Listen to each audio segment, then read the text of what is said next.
방금 소개받은 테스트웍스의 이창식입니다. 데이터의 역습, 데이터 중심의 MLOps의 이상과 현실이란 그런 제목을 가지고 발표를 시작하도록 하겠습니다.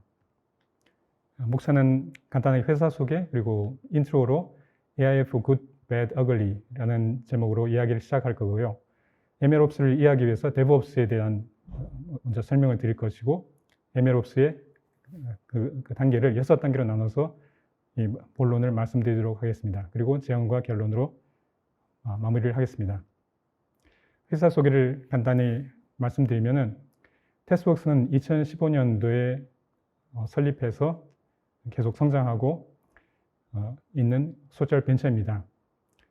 성장기에 주로 했던 것은 소프트웨어 테스팅 이외에도 인공지능, 주로 이제 자율주행 데이터에 관한 가공 서비스를 했고요. 그래서 2018년도에 시리즈 A를 유치를 했고 2020년도에 시리즈 B 투자를 유치를 해서 특히 데이터댐 사업에서 저희가 많은 성과를 보이고 퍼블릭 데이터셋도 저희가 많이 구축을 했습니다. 그래서 2022년도에 대통령 표창도 받았고 지금 코이카 IBS 베트남 사업을 시작해서 베트남의 지사도 설립해서 사업을 넓혀가고 있습니다. 저희 주요 제품과 서비스는 크라우드 소싱 플랫폼인 AI웍스, 그리고 가공 전문 플랫폼인 블랙올리브, 그리고 데이터셋 검증 도구인 ADQ로 나눌 수 있습니다. 이 세 가지 서비스 제품을 가지고 저희가 원스톱 솔루션, 인공지능에 관한 특히 데이터에 관한 원스톱 솔루션을 제공해 드리고 있습니다. 먼저 이야기를 하나 시작하려고 합니다. 이건 미국의 얘기인데요. 2017년도에 플로리다에 앤드류라는 사람이 음주운전 사고를 당했습니다. 이 음주운전 사고가 굉장히 심각하게 했었는데요. 친구가 몰고 있었는데 친구가 만취한 상태에서 35마일 존에서 100마일이라는 무시무시한 속도로 달리다가 나무를 들이받고 그 친구는 아마 안전벨트를 매고 있지 않았겠죠. 바로 바깥으로 튕겨나가서 그 자리에서 즉사를 하고 이 사람도 갇혀 있다가 주변에 가던 어떤 행인의 도움으로 겨우겨우 목숨을 건진 사건이 있었습니다. 이런 불행한 사건이었는데 더 불행한 것은 2년 뒤에 이 사람이 운전을 하면서 다른 사람을 죽였다. 이런 피해자인데 피의자로 누명을 쓰게 됐다는 겁니다. 근데 그때 당시에 유일한 목격자가 자기를 구해줬던 그 생명의 은인이었는데 그 사람은 전화번호나 연락처도 전혀 이름도 남겨놓지 않고 그냥 가버렸기 때문에 자신의 결백을 증명해 줄 방도가 없었습니다. 유일한 단서가 이 경찰 바디캠에 찍힌 이 희미한 그 유일한 목격자의 사진이 있는데 이 사람을 찾으려고 한 2년 동안 포스터도 붙이고 소셜미디어도 사진도 올려보고 했는데 아무도 이 사람을 찾을 수가 없었습니다. 그래서 이 사람의 유죄 선고가 거의 확정적으로 되어 있었습니다. 자, 이때 마지막 지푸라기로 잡는 심정으로 클리어뷰 AI라는 페이스 레코니션 기술 회사에 요청을 했습니다. 그래서 이 빈스 라미레즈라는 생명의 은인이자 유일한 목격자를 찾게 됐는데 지금 2년 동안 백방으로 이 사람을 찾으려고 했는데도 실패를 했었는데 이 AI가 이 사람을 찾는데 걸린 시간 얼마나 걸렸을까요? 딱 2초가 걸렸습니다. 딱 2초 만에 이 사람을 찾아서 그래서 이 사람의 증언으로 이 사람이 무죄 판결을 받았습니다. 자, 이런 AI가 이런 좋은 곳에도 쓰이지만 여러 가지 문제가 또 있을 수 있다는 것을 신문지상을 통해서 잘 아실 겁니다. AI의 편향성의 문제인데요. 같은 이런 안면 인식 기술이 소수 인종에게는 굉장히 정확도가 낮다는 것을 아실 겁니다. 그래서 이것은 한두 회사의 제품만 그런 것이 아니라 모든 회사의 제품들이 다 소수 인종에 대한 그 정확도가 낮습니다. 마이크로소프트든지 페이스 플러스 플러스 이것은 중국의 맥비라는 회사에서 만든 제품인데 IBM, 아마존 할 것 없이 가장 정확도가 높은 것은 백인 남성, 가장 정확도가 낮은 것은 유색 인종의 여성. 그 차이는 거의 한 30%, 35%까지 차이가 나는 것을 알 수가 있습니다. 그리고 또 AI 데이터에 입각해서 우범 지역을 경찰이 순찰을 하게 만들었는데, 이건 당연히 우리가 데이터에서 입각을 해서 우리가 순찰을 했다 이러지만, 나중에 그 라우트를 보니까 주로 흑인 지역에 밀집되어 있다는 것을 발견하게 됐습니다. 좀 생각해보면 당연한 건데, 이렇게 자꾸 경찰이 순찰을 돌다 보니까 주민들하고 마찰이 생기고, 조지 플로이드 사건에서도 볼 수도 있듯이 흑인들의 폭동과 지금까지도 이런 문제가 생기는 것을 제가 목격을 합니다. 자, 이걸로 그치지 않습니다. 더 큰 심각한 문제가 똑같은 안면인식 기술이 중국 같은 경우에서는 소수민족을 탄압하는데, 위구르인들의 탄압에 사용되어 있다는 그런 혐의가 있습니다. 근데 이런 문제는 중국만의 문제가 아닙니다. 똑같은 이유로 듀크 MTMC라고 멀티 타겟 멀티 카메라 퍼블릭 데이터셋인데요.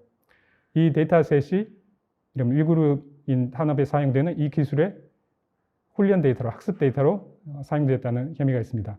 그래서 이 인권 단체가 항의를 하는 바람에 결국은 이 사랑받던 퍼블릭 데이터셋이 폐쇄가 되어 있습니다. 그리고 지금 현재도 폐쇄된 상태에 있습니다.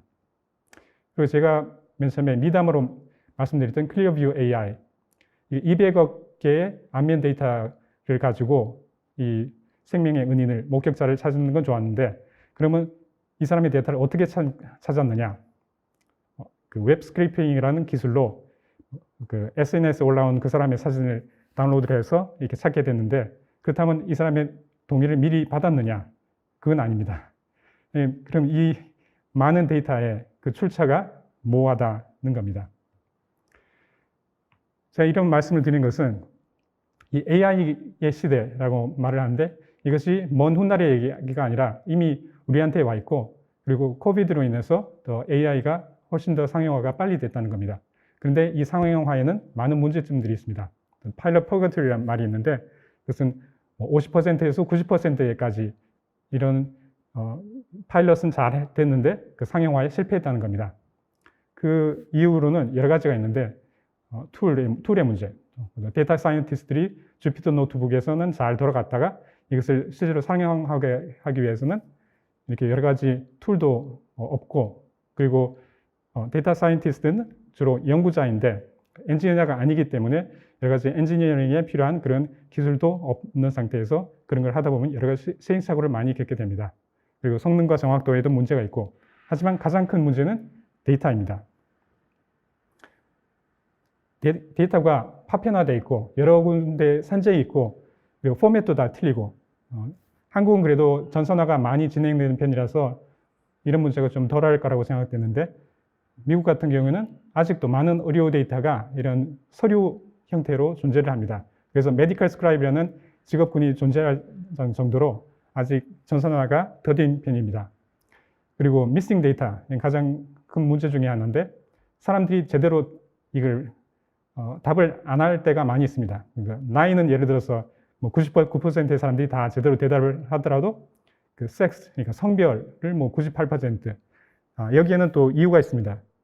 우리 한국에는 남녀 이렇게 두 개의 성만 존재를 하지만 미국에는 또 여러 가지 성이 존재합니다. 그러니까 man, woman, trans man, trans woman, fluid, non-binary 이런 식으로 이런 성들이 계속, 새로운 성들이 계속 생겨나고 있는 실정입니다. 이런 여러 가지 데이터의 문제, 편향성, 개인정보 밸런스의 문제, 어떻게 해결할 거냐? 그것이 데이터 센트릭 MLOps 오늘 발표의 주제가 되겠습니다. 자, 이런 MLOps를 얘기하기 전에 저희가 짚고 넘어가야 될 것이 DevOps입니다. 그래서 DevOps에 대한 설명을 간단히 드리도록 하겠습니다. DevOps는 이제 소프트 개발을 잘하기 위한 방법론인데, 먼저 저희가 가장 워터폴 모델이라고 있습니다. 워터폴 모델은 요구사항이 있으면 그 요구사항에 맞춰서 디자인을 하고 개발을 하고 테스팅을 하고 디플로이하는 이런 일련의 과정들을 순차적으로 마치 물이 위에서 아래로부터 이렇게 떨어지는 것처럼 순차적으로 행한다. 그래서 워터폴 마들이라고 했는데, 이것은 소프트웨어가 하나의 박스의 형태로 사용자에게 판매가 됐을 때, 그 소프트웨어 인 어 박스, 그럴 때 많이 쓰던 방법이었습니다. 마이크로소프트 같은 경우에 이런 형태를 썼고요. 근데 그 소프트웨어가 SaaS 형태로, 소프트웨어 에즈 서비스로 넘어가면서 이것이 더 이상 맞지 않다는 것을 사람들이 알게 되고, 그래서 에자일 방법이 도입되어 있습니다. 에자일은 그렇게 한꺼번에 피처를 왕창 그렇게 개발해서 한 3년이라는 긴 주기를 가지고 하는 것이 아니라, 그걸 짧게 나누어서 조그만 스프린트에 피처 몇 개면 개발을 해가지고 배포를 해보고, 테스팅해서 배포를 해보고, 그 피드백을 받고 다시 새로운 피처를 개발하거나 아니면 버그 픽스를 하거나, 이런 반복적인 주기를 반복하는 것을 에자일. 그래서 데브옵스가 탄생하게 됐습니다. 데브옵스는 개발과 그리고 운영을 같이 한다는 것이고, 이것은 소프트웨어 인 더 박스가 마이크로소프트 같은 경우도 오피스 365로 서비스로 옮겨가면서 각광을 받게 됐습니다. 근데 이거 데브옵스 그리고 CI/CD 많이 들어보셨을 겁니다. 이것은 여러 가지 형태가 있다는 것을 말씀드리고 싶습니다. CI, 이거는 Continuous Integration이라고 해서 코드가 체크인되고 나면 코드 머지까지, 빌드하고 하는 것까지, 머지까지 하는 거, 그것을 이제 Continuous Integration이라고 하고, 그 다음에 빌드하고 테스팅하고 릴리스하는 것은 수동으로 한다. 그런 형태가 있을 수 있고요. 또 같은 CD라도 Continuous Delivery가 있고 Continuous Deployment가 있습니다. Continuous Delivery는 소스하고 빌드하고 테스트하는 것까지는 자동으로 하는데, 근데 프로덕션에 직접 배포는 하지 않는다. 근데 Continuous Deployment는 배포까지 자동으로 한다. 그런 개념입니다. 그래서 팀에 따라서 그리고 회사에 따라서 자기가 필요한 그런 형태의 이런 CI/CD 그런 방법론을 사용하는 것이 일반적입니다. 그래서 DevOps는 또 다양한 툴이 있고, AWS에 코드 서비스 이렇게 다양한 툴이 있고, 애저에도 똑같은 툴이 있고, 다른 또 많은 툴이 있습니다. 그래서 이런 DevOps나 CI/CD는 CI/CD가 좋지만 이것을 다 수용할 수 있는 그런 것은 아니고, 부분적으로 그리고 단계적으로 적용이 가능하다는 것을 말씀드리겠습니다. 그리고 실제 CI/CD는 필요한 것이 CT라고 Continuous Testing이 필요합니다. 아무리 파이프라인을 잘해서 프로덕션에 자동으로 배포를 한다고 하더라도 만약에 문제가 있다면은 큰일 나겠죠. 그래서 그 전에 필요한 것이 계속 많은 테스팅을 통해서 버그가 없고 리그레션이 나지 않도록 하는 것이 우선입니다. 그래서 그리고 배포를 하고 나서도 계속 테스팅을 하고 모니터링을 하는 것이 필요합니다. 그래서 만약에 문제가 있다면 롤백, 바로 회수를 해서 다시 버그 픽스를 하고 다시 배포를 하는 이런 과정이 계속 반복이 되어야 됩니다. 그래서 테스팅 프로드라고 TIP라고 캐너리 테스팅이나 A/B 테스팅이나 테스팅을 그냥 테스트 환경에서 하는 것이 아니라 프로덕션 환경에서도 계속 해야 된다. 그런 개념이고, 지금 많은 회사들이 이런 것을 하고 있습니다.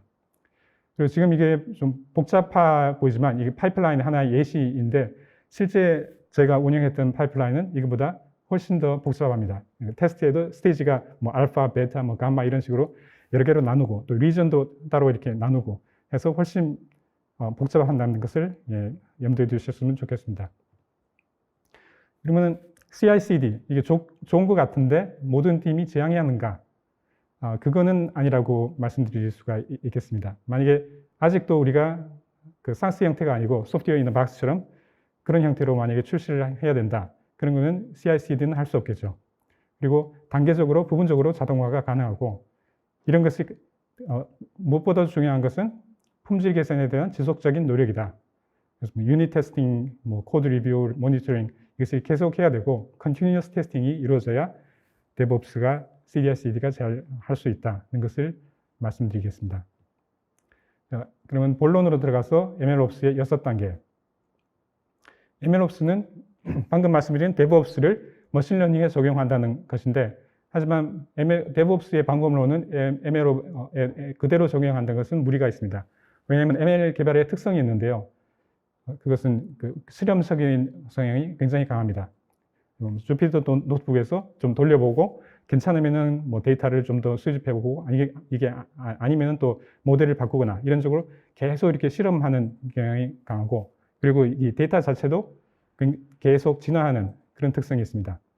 그리고 DevOps에서는 코드만 있다면은 MLOps에는 코드 말고 모델과 데이터가 있습니다.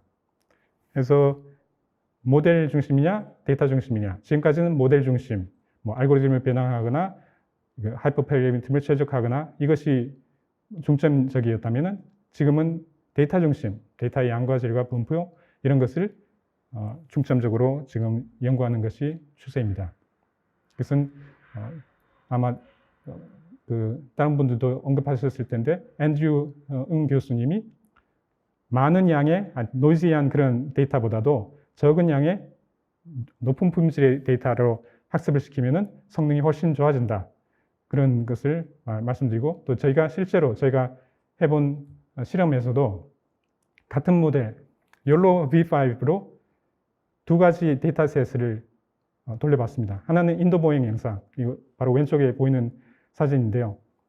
인도에 가면서 이렇게 여러 가지 이미지를 수집했는데 거기에는 뭐 차도 있고 사람도 있고 이게 좀 복잡한 사물들이 많은데 그런 사물들을 인식하는 그런 태스크가 있고, 하나는 차 계기판에 보면은 뭐 시트벨트 불이 들어오고 뭐 엔진 불이 들어오고 이런 불이 들어오는 그런 것을 인식하는 것을 저희가 같은 모델로 돌려봤습니다. 그럼 도대체 성능을 내기 위해서는 얼마나 많은 이미지가 필요할까? 이건 사실 정답이 없습니다. 그래서 솔직히 말씀드리면 목적이나 복잡도나 클래스의 수에 따라서 굉장히 변화가 심하기 때문에 말씀드릴 수 없고, 실제로 저희 데이터 결과 또 보면은 대시보드는 굉장히 간단하기 때문에 한 200개의 이미지로도 80% 이상의 정확도를 보인 반면에 인도 보행은 한 1000개의 데이터를 줘도 겨우 40% 넘을까 말까 그런 결과를 보인 것을 알 수 있었습니다. 그래서 이런 중심이 ML의 중심이 데이터 중심으로 옮겨가기 때문에 이것을 데이터 센트릭 ML 옵스를 하기 위해서 어떤 식으로 해야 되느냐, 그런 것을 6단계로 나눠서 설명을 드리겠습니다. 스코핑, 컬렉팅, 레이블링, 트레이닝, 디플로잉, 모니터링. 첫 번째 이거 스코핑인데 가장 먼저 해야 될 질문이 우리가 과연 AI나 ML이나 그리고 같은 뭐 ML을 하더라도 꼭 딥러닝, 뉴럴 네트워크로 해야 되느냐, 아니면 조금 더 간단하게 뭐 룰 베이스로 할 수 있느냐, 그런 질문을 먼저 하시고, 그런 질문이 yes라는 확신이 드시면은 그 다음에 모델을 선택하시고 데이터 타입, 뭐 이미지나 비디오, 뭐 라이다 이런 것을 선택하시고 그 다음에 얼마나 많은 데이터의 양과 클래스가 있어야 되는가, 정확도의 목표는 뭔가 이런 것을 결정을 하셔야 됩니다. 그 다음에 수집, 컬렉팅인데 합법적이고 신뢰성이 있고 밸런스 되고 다양한 그런 데이터를 수집하는 것이 관건입니다. 이 합법적인 것에 대해서는 유럽의 GDPR 법률이 있고요. 그리고 중국에도 PIPL, 아니면 미국에도 비슷한 법안이 상정되어 있고, 그리고 한국에도 2010년도에 데이터 3법 개정으로 개인정보나 가명정보나 아니면 익명정보 이걸 데이터를 나누고 그 캐테고리에 따라서 어떻게 우리가 활용할 수 있는지 그런 것을 법제화한 움직임이 있습니다. 그래서 이런 합법적인 데이터를 출처가 또 분명한 데이터를 획득하는 것이 우선순위고요. 그 중에서 가장 중요한 것이 개인정보를 보호한다. 비식별화. 그리고 이것은 또 제가 자체 기술로 자동화를 많이 진행을 해서 거의 사람 손이 가지 않고 바로 자동으로 식별할 수 있도록 한 기술이 있습니다.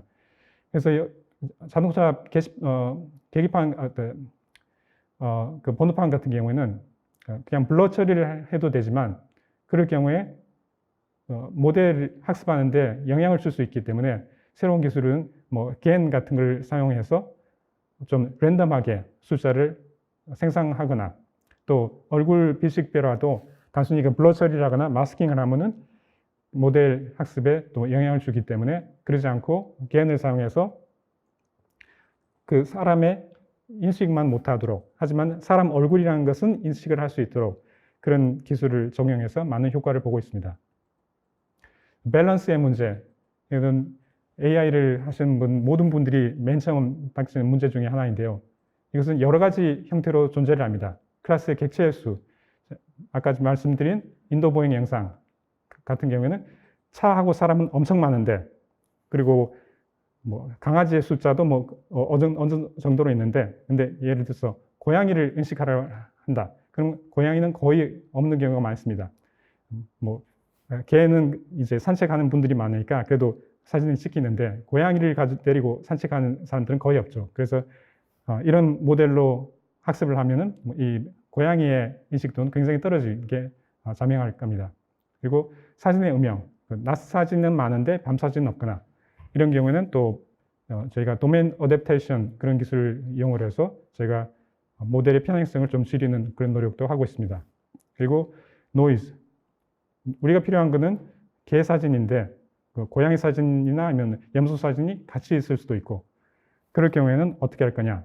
그럼 그리고 제가 계기판, 아까 전에는 제가 잘 찍혀진 사진을 보여드렸지만 실제 제가 보는 계기판은 눈부심이 굉장히 심할 경우가 많이 있습니다. 특히 낮에는요. 이런 것을 우리가 제거를 할 거냐, 안 그러면은 그를 같이 데이터셋에 넣어서 트레이닝을 하고 실제로 잘 동작할 수 있도록 할 거냐, 이런 것도 좀 중요한 문제가 있을 수 있습니다. 저희 데이터 수집의 실례를 하나 들어보도록 하겠습니다. 제가 2020년도에 진행한 수어 영상 데이터셋, 여기에는 많은 수집의 문제점이 있습니다. 수어 영상이라는 사인 랭귀지인데, 우리가 한 사람이 사인을 하면 그것이 어떤 사인인지, 그 의미가 뭔지 그런 것을 인식을 하는 그런 모델을 저희가 의뢰를 받고 데이터를 수집하고 그것을 전달하는 것이 그 프로젝트의 목적이었습니다. 이걸 하면서 저희가 발견했던 것은 수어에도 다양한 방언과 개인차가 있다는 겁니다. 저희 수어가 하나만 있는 줄 알았는데 그게 아니라 나라마다 각각 다른 수어가 있고, 그리고 같은 나라에도 여러 가지 수어가 있고, 그리고 방언이 존재하고, 그리고 개인차가 있다는 겁니다. 그리고 다른 문제는 잔상인데, 블러. 그러니까 사람이 이렇게 수어를 하면은 빠른 속도로 움직이기 때문에 보통 카메라를 하면은 이게 번짐이, 블러가 생기고, 그래서 인식을 할 수 없게 됩니다. 그리고 또 하나는 아클루전, 폐색이 생기는데, 두 개로 하면은 이 뒤에 있는 손은 인식을 못하는 그런 경우가 많이 생깁니다. 그러니까 이런 문제를 해결하기 위해서 저희가 했던 방법을 말씀드리겠습니다. 다양성을 확보하기 위해서 제가 크라우드 소싱, AI웍스라는 플랫폼을 통해서 여러 수어 방언을 하는 사용자를 모집을 해서, 그리고 지역과 나이와 성별에 골고루 분포를 시켜서 수집을 했고, 그리고 기기도 여러 가지로 변화를 줬습니다. 그리고 잔상의 문제를 해결하기 위해서 고속 카메라를 사용을 했고, 그리고 폐색, 어클루전을 해결하기 위해서 다중 카메라, 5개의 카메라를 각각 다른 각도에 설치를 해서 그 다른 각도에서 나오는 이미지를 하나로 합쳐서 3D 맵을 만들어서 이 문제를 해결을 했었습니다. 그 결과가 이렇게 보시는 것과 같이 3D 맵이 만들어지고 그것을 이제 가공자가 가공을 하는 그런 형태를 취했습니다. 수집이 끝나면 가공을 해야 되겠죠. 근데 가공에도 여러 가지 문제가 있습니다. 프로젝트의 목적에 따라서 이것을 어디까지 가공을 해야 되느냐. 맨 왼쪽에 보시면 예를 들어서 해양 쓰레기 데이터를 우리가 레벨링을 한다. 그러면은 이런 한 뭉텅이 해양 쓰레기를 한 뭉텅이로 봐서 그거를 태깅할 거냐, 아니면 페트병 하나하나 일일이 다 태깅을 할 거냐. 이것이 뭐 정책적으로 결정이 돼야 되고요. 그리고 예를 들어서 인도보행 영상 같은 경우에는 차가 이렇게 삐죽이 나왔는데 이거를 태깅할 거냐 말 거냐, 아니면은 가운데 이렇게 전봇대가 있으면은 그거를 어떻게 태깅을 할 거냐 말 거냐, 이런 여러 가지 문제가 있을 수 있습니다. 그리고 주관적인 판단, 같은 사람의 표정인데 기쁜지 슬픈지 아니면 화가 났는지, 그를 판단을 해야 되는데 이건 굉장히 주관적일 때가 많고요. 그리고 애노테이션의 범위, 이게 군중이 있거나 아니면 이렇게 고속도로에 차들이 있는데 그럼 어디까지 태깅을 할 거냐? 앞에 잘 보이는 것만 태깅을 할 거냐? 아니면 저기 조그맣게 그냥 희미하게 보이는 것까지 다 태깅을 할 거냐? 이런 문제도 정책적으로 결정을 하는 것이 필요합니다. 그래서 저희가 기준을 세운 것은 딱 두 가지. 라이블링에 필요한 것은 일관성과 정확성이다. 정확하게 그리고 일관되게 다른 레이블러 간의 그 편차를 줄이는 것이 가장 급선무이다. 그래서 제가 세 가지로 저희가 기준을 세웠습니다. good process, good tool, 그리고 right people. 그래서 뛰어난 툴과 숙련된 인력과 좋은 프로세스를 가지고 저희가 진행을 하고 있는데 저희가 먼저 1단계로는 조그마한 데이터를 수집해서 사람이 손으로 레이블링하고 모델이 학습을 한 다음에 그것을 오토 레이블링을 해서 그러면 오토 레이블링을 한 결과를 가지고 다시 사람이 손으로 수정을 하고 그것을 다시 리뷰를 하는 이런 일련의 과정을 반복하는 것을 저희가 실행하고 있습니다. 그래서 오토 레이블링은 예를 들어서 CCTV 같은 경우에는 그 50% 이상의 생산성의 향상의 결과를 볼 수 있었고 저희가 다양한 데이터에 교차로 데이터나 스마트폰이나 인도보행 영상, 공항 검색 영상 다양한 도메인에 이런 자동화 모델을 개발해서 연구해서 지금 사용하고 있습니다.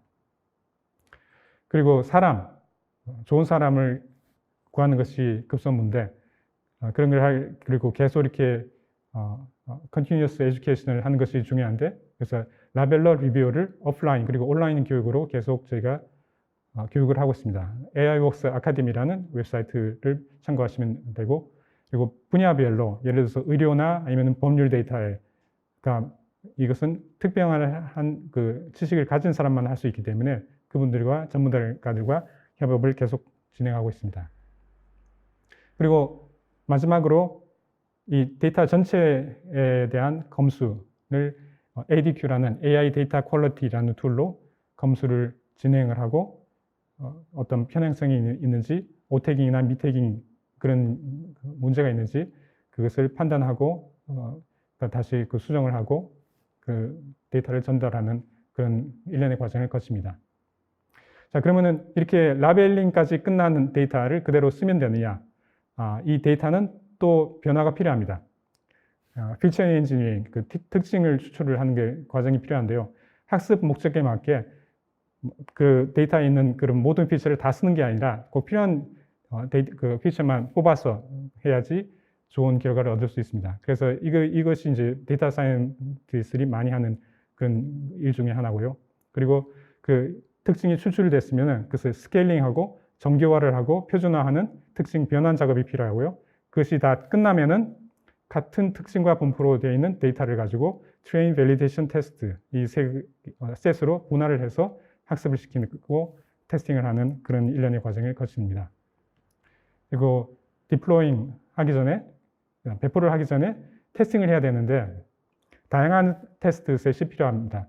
예를 들어서 개를 인식한다. 그러면은 개 여러 가지 종이 있으니까 그 종마다 데이터를 수집해서 테스팅을 해보고 그리고 다양한 각도에서 그리고 예를 들어서 요새 특히 이제 크게 문제가 되는 것은 adversarial attack이라고 예를 들어서 바나나를 인식을 하는 그 AI가 있는데 바나나를 잘 인식하다가 이상한 어떤 패치가 옆에 있으면은 바나나로 인식을 하는 것이 아니라 갑자기 토스트 오븐으로 인식을 해버리거나 이런 문제가 있을 수 있기 때문에 되도록이면 다양한 테스팅을 해야 된다. 그리고 이 테스팅이라는 것은 결국은 데이터를 많이 확보해서 테스팅을 해야 한다는 것을 말씀드릴 수 있습니다.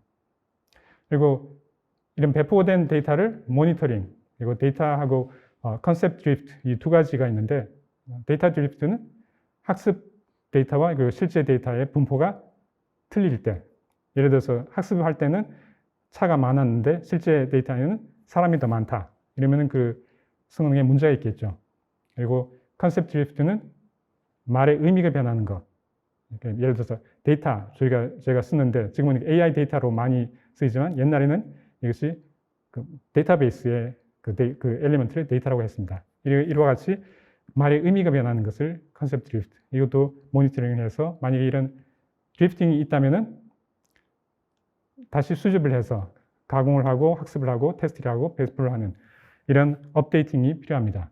그래야지 계속 그 AI 성능이 유지될 수 있습니다. 그래서 보시면은 일련의 과정을 거칠 때 이 데이터가 얼마나 많이 변화하는지를 지켜보실 수 있었습니다. 그래서 이런 데이터가 변화하는 것을 잘 관리를 하기 위해서는 데이터의 계보, 데이터 리니아지가 필요한데 이것을 하기 위해서는 하는 목적은 또 디버깅과 재현의 목적이 있습니다. 이런 것을 문제가 있을 때 왜 문제가 생겼는지 이걸 찾아야 되겠죠. 그러기 위해서 이런 데이터 리니아지가 필요하고, 그리고 또 하나 더 중요한 것은 법적인 책임. 만약에 예를 들어서 자율주행차가 사고가 났다. 그러면 이것을 어떤 식으로든지 그 원인을 밝혀야 되는데 그럴 때 필요하기도 합니다. 그리고 옛날에는 코드만 버저닝을 했는데 지금은 모델과 데이터도 버저닝이 필요해서 뭐 DBC나 Git LFS 같은 툴이 제공되어 있습니다. 자, 이런 일련의 과정들을 볼 때 이 MLOps의 중심에 있는 것은 데이터, 그리고 80-20 룰이라고 해서 AI 개발의 80%를 차지하는 것이 데이터 전처리 과정입니다. 그래서 이 구축 비용도 굉장히 많이 들고 거기에 필요한 그런 인력의 수도 굉장히 많다는 것을 아실 수가 있겠습니다. 자, 마지막으로 제가 약을 좀 팔겠습니다. 저희의 AIworks, 블랙올리브, ADQ, 그리고 저희가 서비스, 원스톱 솔루션 이런 걸 가지고 저희가 한 몇 가지 구축 사례를 드리겠습니다. 모션 투 AI, 물류 데이터셋 7,700여 장의 이미지인데 이것을 저희가 또 데이터 바치로 했었고, 그리고 교차로 복합 데이터 27만 장, 인피닉스, 현관합 이상행동 2만 장, 이미지 수집 및 가공, 그리고 뭐 안구 움직임 영상 300만 장, 다양한 데이터를 저희가 수집한 경험이 있고 자동화를 하고 그 품질을 한 경험이 있습니다. 마지막 결론과 제언을 드리도록 하겠습니다. 제가 데이터 센트릭, 모델 센트릭이 이제 지나가고 지금 이제 데이터 센트릭으로 했는데, 그러면 이제 계속 이 데이터 센트릭으로 갈 거냐, 아니면 추가 이제 다른 데로 가가지고 다시 모델 센트릭으로 될 거냐. 미래를 예측할 수는 없지만 지금 대서를 볼 때는 데이터 센트릭이 당분간 계속 지속될 거라는 것을 말씀드릴 수 있습니다. 그 이유는 모델이 트랜스포머로 좀 통합되는 추세가 있기 때문입니다. AI 관심 있으신 분들은 Attention is all you need라는 구글 2017년도에 발표한 이 논문 아실 겁니다. 이걸로 인해서 완전히 패러다임이 바뀌는, AI의 패러다임이 바뀌는 대사건이었는데 지금 맨 처음에는 NLP에서만 적용이 했는데 지금은 비전 쪽에서도 이제 트랜스포머를 쓰기 시작해서 2022년도 이런 On the Opportunities of and Risks of Foundation Models 이 논문, 거의 논문이라기보다는 그 책인데 160페이지가 넘는 이런 방대한 논문이, 이 논문의 주제가 지금 AI를 살펴보면은 전부 다 트랜스포머로 통합이 된다. 이제 다른 뭐 CNN이나 그런 뭐 LSTM 그런 것은 다 사라지고 트랜스포머만 남아 있다. 그럼 우리가 어떻게 할 거냐? 그것이 주제입니다. 이런 것은 또 신문지상을 통해서도 아실 수 있을 겁니다. 뭐 GPT-2, GPT-3, 뭐 DALL-E, 뭐 PaLM 이런 것은 다 트랜스포머 기반입니다. 그리고 신문지상에 보도된 것은 뭐 아키텍처가 어떻게 되냐 그런 거를 물어보는 것이 아니라 파라미터가 뭐냐, 몇 개냐, 그리고 지금 엄청나게 계속 증가를 하고 있죠. 그리고 데이터를 어떤 걸 쓰냐 이것만 보도를 합니다.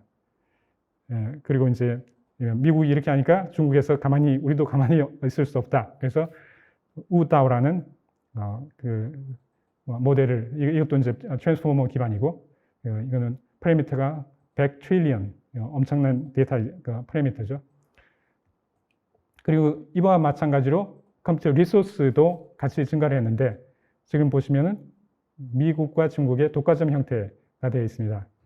마치 옛날에 핵전쟁, 소련과 미국의 군비 경쟁을 보는 것 같이 미국에서 뭐 모델을 발표하면은 또 중국에서 다른 모델을 발표하고 이런 형태가 계속되고 있습니다.